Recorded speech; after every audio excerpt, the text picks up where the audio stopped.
Today we're going to talk about decaf, because decaffeinated coffee seems to be this weirdly controversial topic. There's a big group of people out there that are really kind of against decaf, the whole death before decaf crew. And if you're one of those people watching, well then I've got good news and bad news.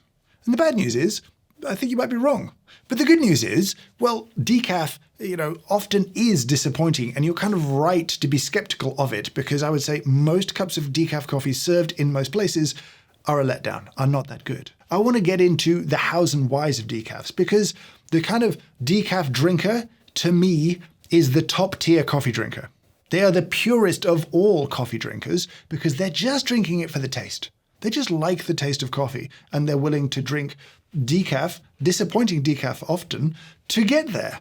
And that feels very sad. But the really good news is that decaf can be amazing. It can be as good and enjoyable as any other caffeinated coffee, if you get it right.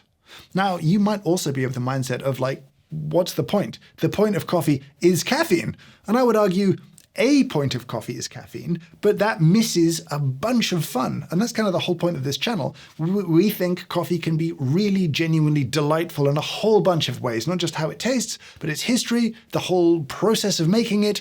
Coffee's great and worth exploring. Now, I want to get into why decaf is so often disappointing. And to do that, we're going to have to go right back to the beginning of decaf and then talk through the processes used to decaffeinate coffee. Then I want to kind of touch on the health side of things, because I think it is a really important part of this whole conversation. And then, of course, we will cover how to make delicious decaf coffee at home, what's important, what you need to worry about, what tends to go wrong, and what should go right. Let's go back to 1905 in the city of Bremen in Germany, and there was a coffee trader there called Ludwig Roselius. Now, his claim is that the idea of decaf came to him when he had a batch of raw coffee soaked in seawater at some point, and afterwards, when they roasted it, he thought it tasted pretty good, and it was kind of decaffeinated. He patented a process where they would kind of soak the coffee beans in hot water and then get in there with a compound called benzene that would bind to the caffeine as a kind of solvent and take it out. And at the end of it, you had relatively decaffeinated raw coffee beans that you could then roast. And being an entrepreneur, well, he then built a brand selling decaffeinated roasted coffee, and that brand was called Café Hague. It had another brand too, actually, they started, called Sanka, which was Sans Caffeine, and that brand, I think, had much wider reach. It was certainly popular in the US, really pushed decaf into that market. And most of the early marketing for decaf was that it was a healthier choice to drink coffee without the caffeine. Small problem with that. Benzene, the compound they were using as a solvent in their process, turned out to be a carcinogen. We don't do that anymore. Benzene's off the table, but that basic process of treat the coffee bean in preparation for the extraction, use a solvent to get at the caffeine specifically, and then get rid of that and keep the remaining beans to roast and drink. That's kind of the process that we still use today. But there's kind of three main categories of decaffeination that I think are worth sort of talking about separately. Before I tell you about those processes, though, I want to talk about something a little bit related, which is health and fitness, in this short ad for this video's sponsor, which is CoPilot. CoPilot is a fitness app that pairs you one-to-one with an online personal fitness coach. And for me, over the last 8 or 9 months, it's been absolutely game-changing. Because in terms of goals, I'm not trying to run a marathon, I'm not trying to hit a certain deadlift. I just want to make exercise a regular, repeatable, enjoyable, sustainable part of my life. And I check my CoPilot stats, and it's working. Now, it all starts with a little video call once you're paired with a trainer. You can go through what your goals are, how you want to exercise, what your schedule looks like, when you might do it. And from that point on, everything is built custom for you. And it's helped me in 3 big ways. Firstly, most obviously, accountability. Having Selena there checking in on me, making sure I'm doing what I say I'm going to do is really helpful. 2, flexibility. A trainer in the real world requires having a fixed schedule, turning up and matching their schedule. And my schedule changes all the time, and I need the flexibility of having a kind of trainer in my pocket. And third, customization. It's not like just buying a program and following it. If things change, if my needs change, if my fitness goals change, if I get an injury, my program can change. If I can't go to the gym when I'm in the park and I only have a few things to work out with, the program can be built around that. If you want to try CoPilot, if you click the link in the description down below, you can get a 14-day free trial. And if you sign up before February 1st, 20% off your first month. Thank you to CoPilot for sponsoring this video.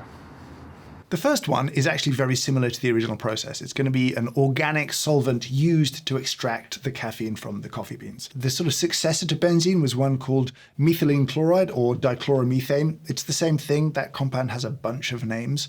It's a very effective way of doing it. The process is much the same. You might steam the beans or heat the beans up in hot water to kind of open them up so that you can get inside them. Green coffee beans are very dense, and if you're trying to get stuff out of the middle of them, you've got to do something to them to kind of open them up to give you access chemically to the middle. Dichloromethane isn't the most glorious and wonderful chemical in the world. I don't recommend consuming it. I strongly recommend not consuming it. You shouldn't be exposed to it in any serious quantities. But the EPA in the US, the Environmental Protection Agency, have a little paper on dichloromethane, and they say in a US city, they measured 3 different cities, daily exposure to airborne dichloromethane was 30 to about 300 micrograms per day. If you take a well-processed kilo of decaf coffee that's used the dichloromethane process, that might have in total retained in it 200 micrograms of dichloromethane. The limit is 2,000 micrograms per kilo, but most of them in well-run, optimized plants are below that limit there. So if you drank that entire kilo and you extracted all of it in that process, you'd be kind of at a typical day in a North American city in terms of exposure. It's a bad compound, but the dose makes the poison. Dichloromethane became less and less popular because the name freaks people out, and there was a big push against it, and there is a successor to it called ethyl acetate. That also sounds very scary, so you don't tend to see that on bags of coffee. What you tend to see is the sugarcane process listed. Sugarcane is what's used to produce ethyl acetate. It is a naturally occurring chemical. It occurs in fruits. It occurs in a bunch of different processes. Yes, if you concentrate it down, you can use it as nail varnish remover, but it's present in a bunch of stuff and it's really not that scary. It works much the same way where, again, you're going to steam the coffee beans to open them up, add the ethyl acetate, dissolve out the caffeine through a number of different washes, take that away, extract the caffeine from it, because that stuff's actually useful and valuable, and then steam the coffee beans a second time to get rid of any solvent before drying them down and having them ready for kind of roasting. That's actually a very common process. It's really kind of interesting how popular it's become recently. There's a few different plants around the world doing it. One of them is in Colombia, so you tend to see a lot of Colombian coffee processed as ethyl acetate decaf. The second kind of grouping, I suppose, is kind of water extraction. The Swiss water process involves making a green coffee extract. You're going to take a very large batch of raw green coffee and steep it aggressively in hot water to try and leach out everything you can. That's the caffeine and all of the stuff that makes the flavor. That raw coffee is no longer useful to you, but the green coffee extract really is, because you can decaffeinate the liquid using things like sort of active carbon rods, and then you've got a caffeine-free green coffee extract. When you put a fresh batch of green coffee into it, well, the flavors aren't going to leach out of the coffee bean because they're already in equilibrium with the solution, but the caffeine isn't. And so the caffeine leaches out of the coffee bean into the green coffee extract. You do this multiple times and it will fully decaffeinate the raw coffee. And again, each time you're pulling out caffeine from the green coffee extract that you can sell to pharmaceuticals or to beverage manufacturers. It ends up in things like Red Bull or cellulite creams. A lot of people like the Swiss water process because it is ultimately a water-based process and people aren't freaked out by water. I don't really have an opinion that lines up with that. I'm kind of open to any and all decaf methods. They're all safe.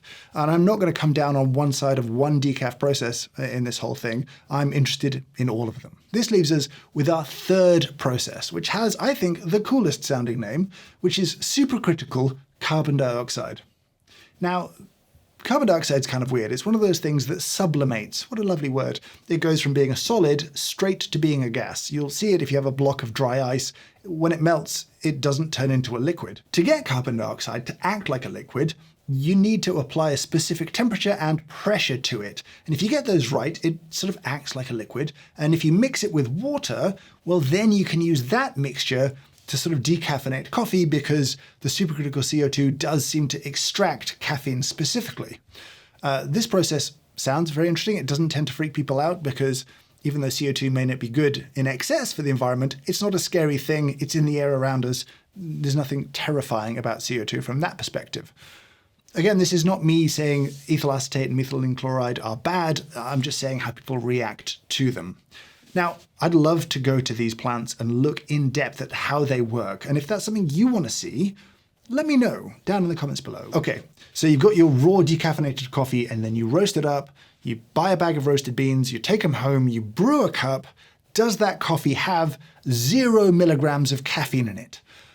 No. If you look at a lot of the language around decaf, you'll see that it's often described as being 99.7% caffeine-free. Looking at the EU legislation specifically, they say that of the dry coffee matter, I presume that means the ground coffee, it can be up to 0.3% caffeine by weight in order to be classed as decaffeinated. Coffee, normal caffeinated coffee, is 1 to maybe 2% by weight caffeine. So the reduction is going from, say, 1 to under 0.3. So yes, once it's below 0.3, it is more than 99.7% caffeine-free, but that's not the reduction. It's not reduced by 99.7%. Now, viewers of the channel may be familiar with this. It's a caffeine meter. It's a little device I've used over the years to do a bunch of caffeine testing. And interestingly, it's actually not sensitive enough to measure decaf coffee as brewed coffee because it's below a concentration of 10 milligrams per 100 milliliters. So it's definitely going to be below 20 milligrams for like an 8-ounce cup of coffee or a 225 ml cup of coffee. It will typically be lower than that. One thing we can measure, though, is espresso, because that's obviously much more concentrated. So here we have 36 grams of liquid espresso brewed from 18 grams of ground decaffeinated coffee. In this case, it was an ethyl acetate decaf.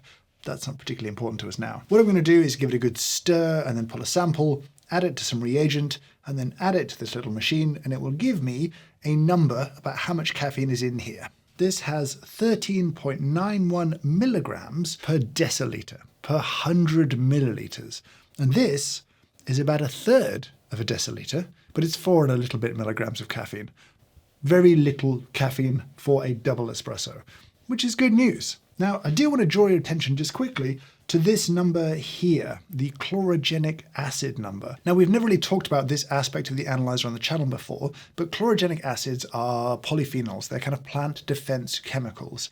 And they're actually present in relatively high quantities compared to caffeinated coffee in decaf. Now, recently I did a podcast with Tim Spector. They invited me back to the Zoe podcast. I don't think that's out yet, but when it is, I'll leave a link in the description down below. They were talking more about the importance of polyphenols from coffee for gut health. It's one of the ways, I think, in which coffee is particularly healthy for you, in that it's got loads of CGA, got loads of polyphenols, so it feeds your gut, and that makes you, or helps you, have a healthier gut, basically, and that has a bunch of health benefits on the back of it. That makes decaf, to me, particularly interesting. It tastes great when it's done right. It's got loads of polyphenols in it, so it's good for me, but there's no caffeine, which is also potentially useful if I suffer sensitivities to caffeine, if it delays the onset of my sleep, or it lowers the quality of my sleep, or it exacerbates things like anxiety for me. So there's reasons not to drink caffeine, but decaf lets you have a load of the potential theoretical health benefits of coffee without kind of the downsides. So why is decaf bad so often? It turns out that first part of every process is extremely disruptive. The part where you kind of open up the coffee bean changes the kind of structure of the raw coffee irreversibly. It makes it kind of more porous. It looks really weird as well. Let me show you. Here we've got some Swiss water processed decaf coffee, and here we've got some ethyl acetate processed coffee. The green is a very different green to most green coffee. These are both washed coffees originally. It's kind of interesting to see, they don't look that much different in size.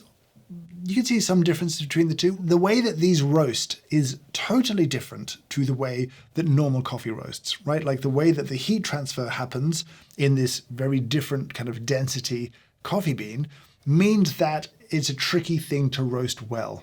And as a result, a lot of decaf goes wrong at this stage. And this whole thing does funny things to the way that the coffee looks once it's roasted. Decaf often looks a kind of different roast level than it is inside on the outside of the coffee beans. There's a couple of reasons for that. One, I think the heat transfer is a part of it. And two, because it's so porous, when it has been roasted that little bit darker, the oils that usually don't come to the surface until a pretty dark roast will come to the surface after roasting relatively quickly. So you get these weirdly oily looking beans that aren't that darkly roasted. I'll try and show you this in a slightly nerdy way. We have a roast color analyzer here, and we'll look at two different coffees. One, a sort of specialty coffee, caffeinated coffee, and we'll look at the color of the outside and then the inside once we've ground it. And then we'll do the same thing with a decaf coffee. When it comes to using this little machine, the lower the number, the darker the roast. So with the decaf, you can see, to me, the beans look much darker than these beans, but the ground coffee looks only fractionally darker.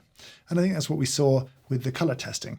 Essentially, the outside of a decaf coffee bean is not as good an indicator of the color of the inside of the coffee bean, of the ground coffee, of the overall roast level. But this is where it becomes truly relevant for you brewing decaf at home. Because this decaf is more porous, yes, oils are able to get to the surface more easily, but the far bigger concern is that air, oxygen, is able to get into the coffee beans much more easily. Decaf coffee stales faster than caffeinated coffee, of kind of matching roast levels, because the darker you roast normal caffeinated coffee, the faster it stales. So if you have a very dark roast of decaf, that will be stale incredibly quickly. 2 weeks off roast, if it's not held in a kind of oxygen-free environment, you will really taste a significant drop-off in quality and flavor. I'd love to tell you that most cafe operators think the same way about this kind of stuff, that they're really paying attention to the freshness, but often they're not. You'll still see, small coffee shops buying large bags of decaf and not going through them that quickly. Decaf is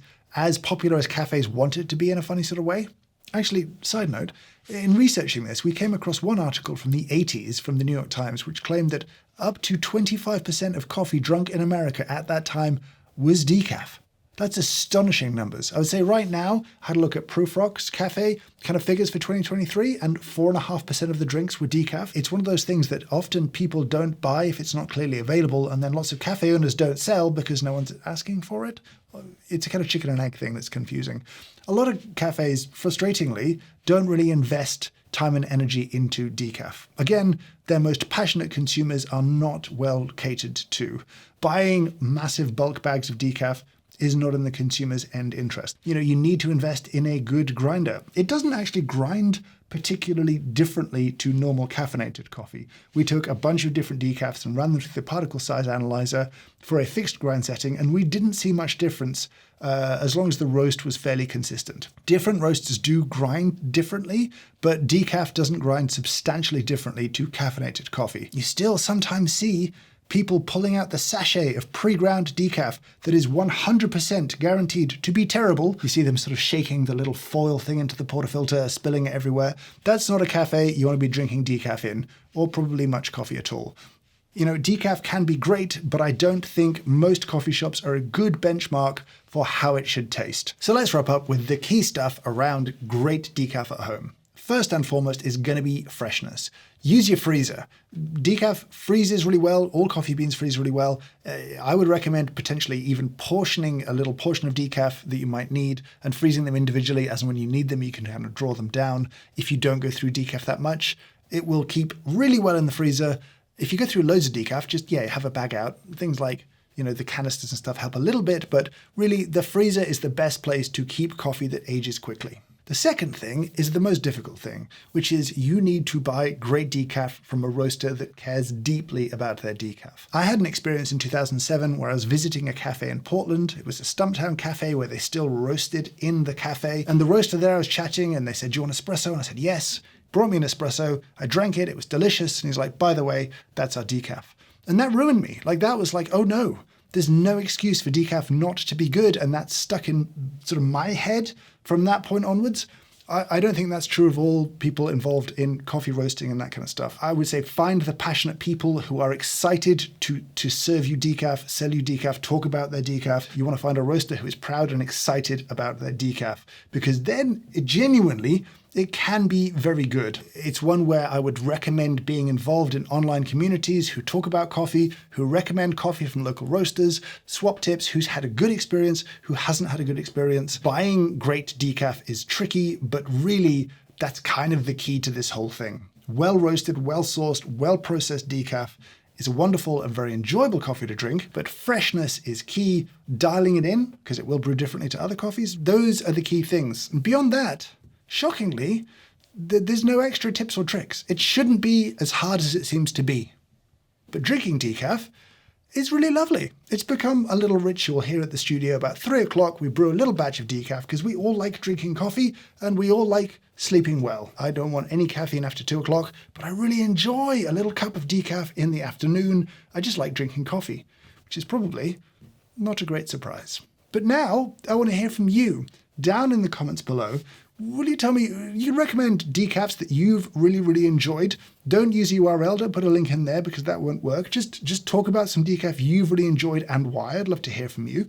Are there other things you want to know about the decaf process? Do you want me to go and visit some decaf processing plants? Would that be interesting stuff to see in the future? I'd love to hear your thoughts down in the comments below. Also, thank you again to CoPilot for sponsoring this video. Don't forget about the link down in the description below and the QR code on screen. But for now, I will say thank you so much for watching, and I hope you have a great day.